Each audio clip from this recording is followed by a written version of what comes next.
Saudações dermatológicas, aqui o Dr. Tiago Gondim, médico dermatologista, coordenador das pós-graduações em dermatologia da Faculdade CBMS. Nós somos a maior pós-graduação de dermatologia do Brasil, maior envergadura. Nós então estamos discutindo o Consenso Europeu de 2022, tendo como objetivo o desenvolvimento do nosso curso de Oncologia Cutânea, que já está agora na sua 7ª aula, embora seja o capítulo 5, mas nós tivemos 2 capítulos de início. Então, lembrando que o artigo, o consenso, é um update de 2022, e estamos tratando da patologia melanoma, do consenso europeu. Então vamos falar sobre a adjuvância, sobre a terapia adjuvante que está sendo aqui esmiuçada em relação às atividades que o guideline aponta para o tratamento do melanoma. Então ele começa dizendo que esse tratamento ele é ofertado para pacientes que não tenham evidências macroscópicas, mas que tenha um alto risco de apresentar metástases microscópicas. Então, aqui o primeiro ponto para a utilização da adjuvância, a suspeita da metástase microscópica ou o alto risco para esse acontecimento. Ele aponta que o interferon alfa também já foi alvo de tratamento, usado em pacientes com tumores grossos, tumores com espessura de 1,5 milímetros. Também os inibidores de checkpoints e a terapia-alvo têm sido avaliadas no tratamento de ressecção de estágio 3 e na doença de estágio 4.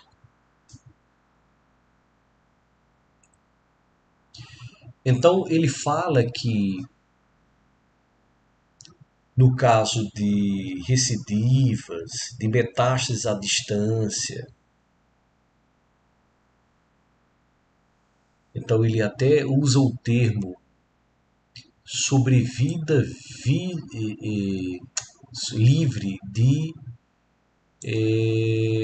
metástases à distância e um prolongado tempo sem se ter recidiva. No estágio 3 de melanoma, foram reportados para o tratamento adjuvante com o ipilimumab, o nivolumab, o pembrolizumab e com a terapia feita com o dabrafenib e o trametinib. Esses aqui pacientes que tenham aquela mutação do BRAF.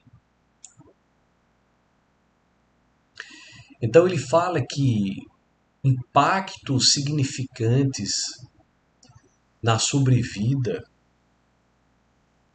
têm sido reportados com o uso do ipilimumab e do dabrafenib e do trametinib. Então nós vimos em aula passada o que significam esses imunobiológicos que ora são usados no tratamento adjuvante do melanoma. Ele aponta que o pembrolizumab em estado 3 ressecado, em estágio 2B e 2C ressecáveis, tem um significante aumento de uma sobrevida sem recidiva.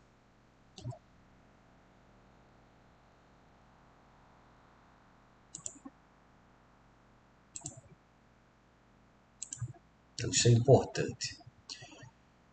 Que a imunoterapia adjuvante com o interferon alfa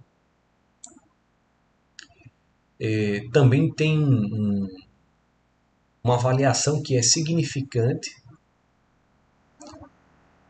de um aumento de uma sobrevida livre da doença. E o impacto na sobrevida,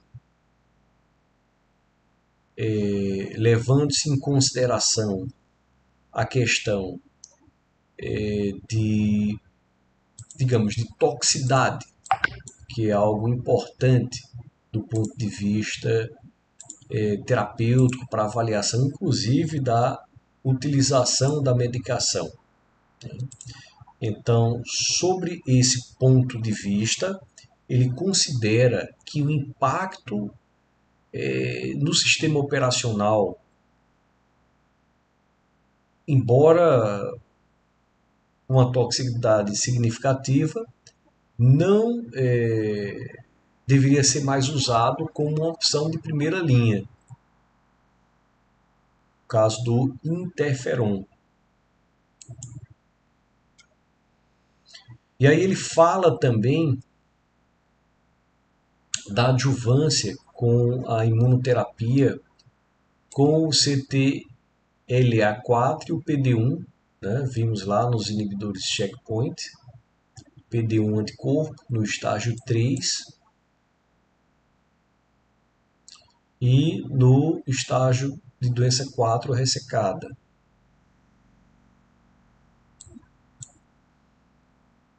Então são possibilidades terapêuticas para uso no melanoma.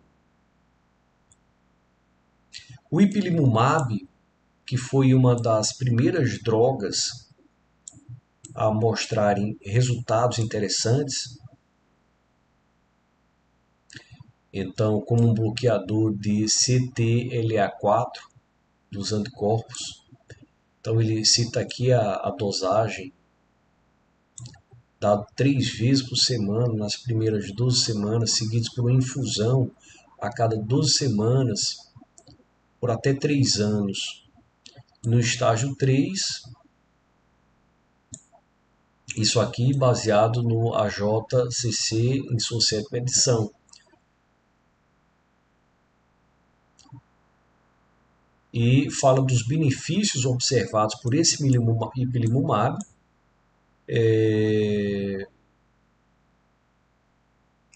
e aponta nessa situação o próprio benefício, né, sendo mais duradouro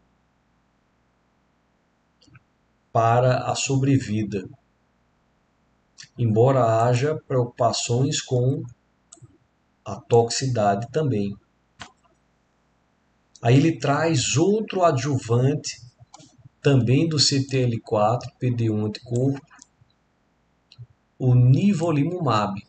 Coloca também a dose, isso aqui ainda é uma dose da 7ª edição do AJCC. Fala que existem sérios efeitos adversos com essa droga, 14,4%. Contudo, o ipilimumab era 45,9%.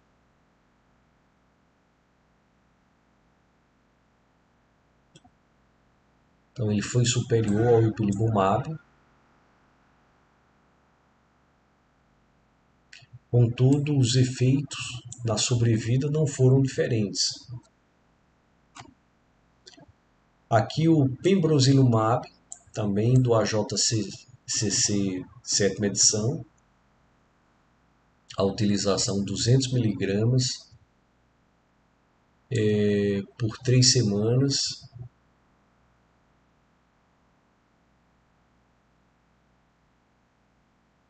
até 1 ano.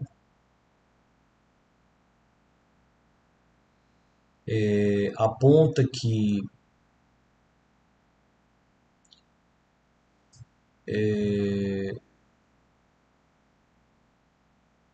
a questão das metástases, né, já que foi com a utilização do pembrolizumab, se avaliou a questão também, como nos outros casos de metástases. Ele fala que a vida livre sem recidiva foi melhor, a sobrevida sem metástase à distância também foi melhor.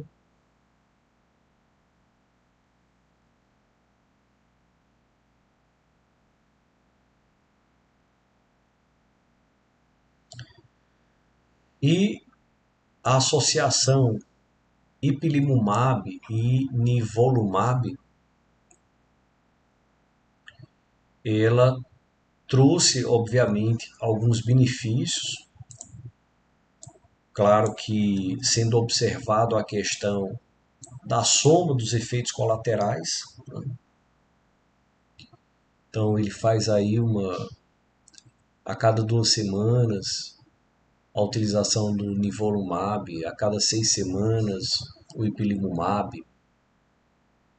Ele diz que não se conseguiu demonstrar uma significância em relação ao desfecho, em relação à vida livre de recidiva. Apontou, claro, que teve mais toxicidade no trabalho, 4 mortes relacionadas ao tratamento.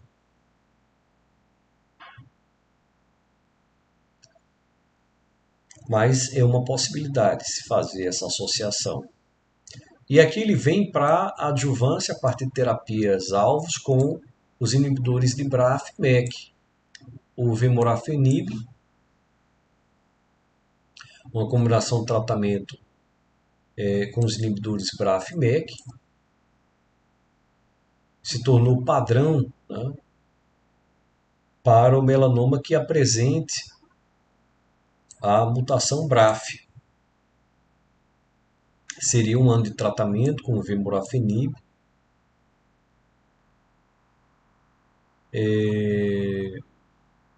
Pacientes com BRAF V600, né, com estágios 2C, 3A, B, com tumores completamente ressecados, o 3C, aqui também do AJCC, a 7ª edição. Então, a gente já está no 8º, está no 9º, mas no 8º para o melanoma, mas ele utilizou o 7º por conta dessas indicações medicamentosas.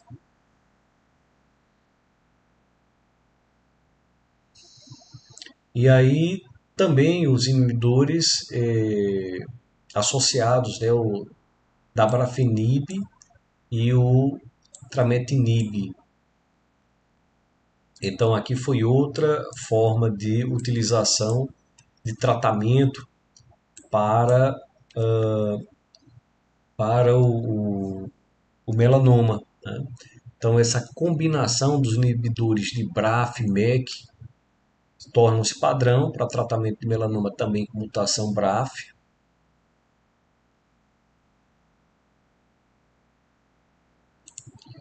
No caso do dabrafenib e do tramatinib, então nós temos também a utilização dessas mutações BRAF V600, com muitos benefícios em relação à vida livre de recidiva, melhora da sobrevida dos pacientes.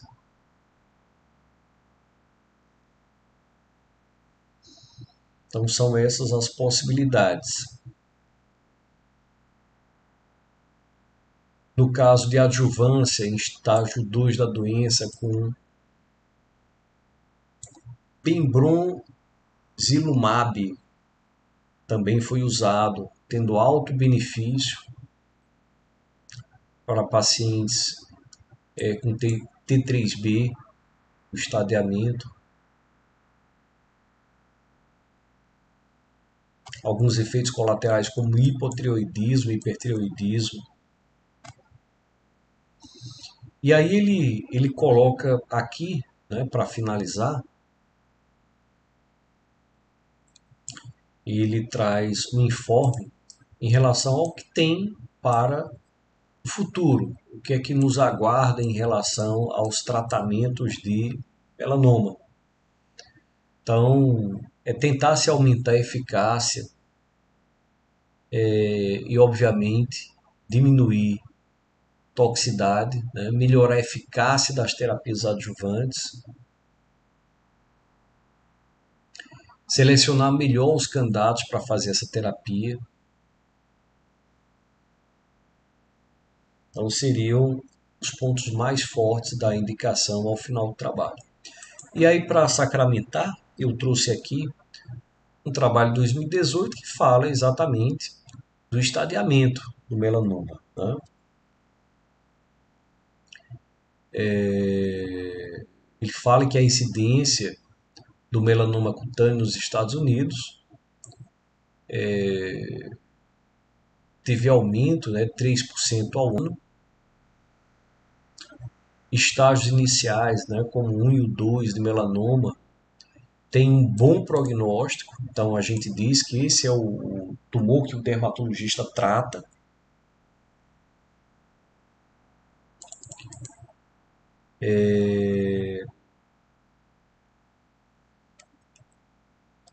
Então veja aqui o trabalho, ele é de 2018.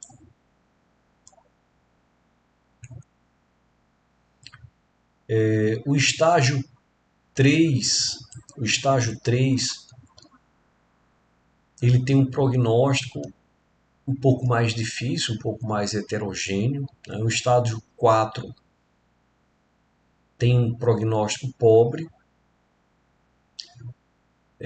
Contudo, com a chegada dessas terapias moleculares, né, imunoterapias, tem se tido melhora da sobrevida desses pacientes, mesmo com doenças locorregionais avançadas e melanomas metastáticos.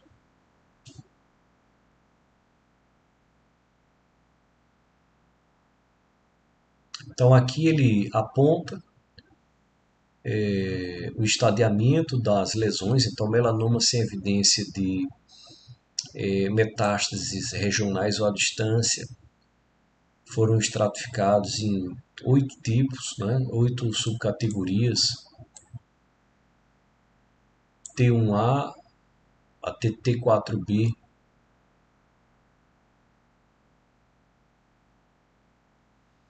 No caso do T1, seriam melanomas incluídos em análises, em verdade, melanomas com, digamos, com poucas chances de provocarem grandes problemas, né?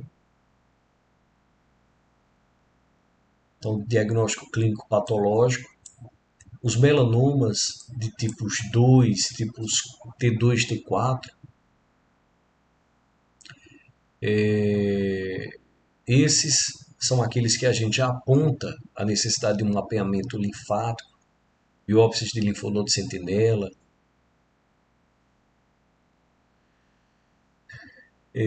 Contudo, seriam entidades onde o risco de se ter micrometástases,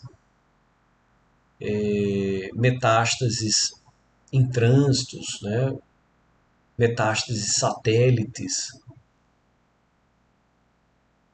seriam mais